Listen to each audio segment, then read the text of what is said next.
wanted to give an example of how I might work through a problem with a student, an ACT problem specifically, although they're fairly similar to SAT problems. So this problem is asking us to find the maximum area for a playground, given that this school that's trying to build the playground has one wall that's just covered by the school wall, and then 3 walls that need to be constructed with 80 feet of fencing, or 80 meters of fencing, I believe was the unit. So when you get a problem like this, I've already written it down, but what you want to do is make note of all of the information that the problem gives you. So I've written it down, but with the time limit on the ACT, it's really important that you can identify it quickly, so you might not be writing it down. Also, I apologize if I'm looking down because I'm looking at my drawing tablet. But it's given us that 2 times W, these 2 sides here, plus this 3rd side here, is equal to 80 meters.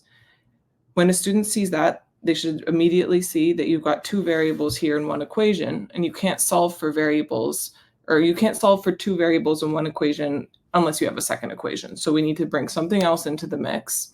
And something that students definitely know about rectangles, or should know, is that width times the length equals the area. So I've written that out as equation 2. And this is all of our starting information.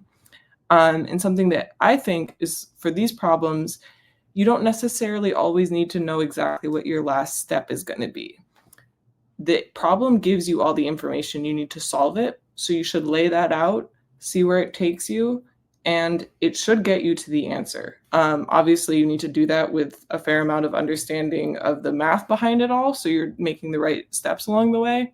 But it's good not to always worry about the exact last step when you have a time crunch like this. So I've written these out in the first step with a system of equations. Again, not thinking ahead too much here yet. I'm just going to switch to all black. The first step is to isolate one of the variables in one of the equations. So we can take equation 1 here, and it's set up really nicely so that we can just subtract 2W from both sides. We can say L equals 80 meters minus 2W. And now that we have this L right here, all nice and by itself, we can plug this equation right into equation 2. So if we plug that in for L, we can say that width times 80 meters minus 2 width equals area. And this doesn't immediately seem like it's going to tell us the value of L or W, because now we have to solve for area. And it seems like we're stuck with those 2 equations again, or 2 very unknown variables in just one equation. However, because this problem is asking us to maximize the area, we just need to find where this formula reaches its maximum value. And something you can tell by looking at it when we've got this W times a W here is that we're dealing with a quadratic equation, which are shaped like this sort of hump I just drew. And all quadratic equations have a vertex, and that's going to be their maximum or minimum. And we can just assume that's the maximum here. You can tell because this W is negative that that's the way it faces, but also, and for the sake of time, let's assume that they gave you the information that you needed. So we're just trying to find this point here. And the ACT doesn't contain calculus, which would be normally how you might find the maximum of an equation.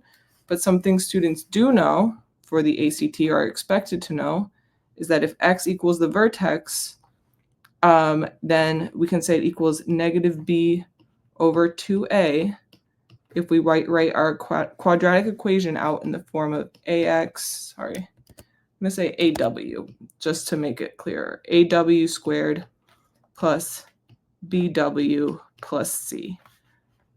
So for this equation here, x is going to be the vertex. So if we multiply out, we'll call this 3.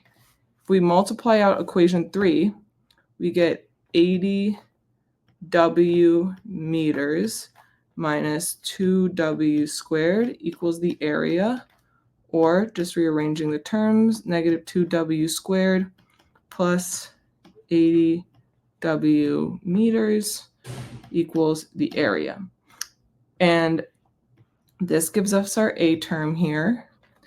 This gives us our B term here.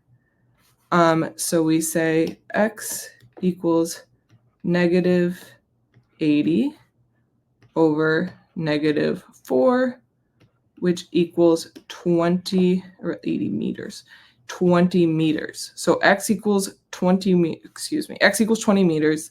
That's where it's at its vertex, and that's exactly what we want because that's the maximum. So we say W equals 20 meters. And just erasing all of this to give us a little more space here. Now that we've solved for W, it's as simple as just going back into our original equation. You can use equation 2, but you could use either one. And solving for L. So we say 20, or actually, no, we can't do 2. It has to be equation 1 because that's the only thing we know how to solve for. So we say 2 times 20 plus L equals 80 meters, 2 times 20 meters. L equals 80 meters minus 40 meters. L equals 40. And you wouldn't necessarily go through all the arithmetic like that. You'd probably be skipping some of these steps explicitly, but they are the steps that needs to happen. So we know that it's at its maximum area now because these two equations are linked when L equals 40 meters and W equals 20 meters, and the maximum area equals 800 meters squared. All right, thank you for watching.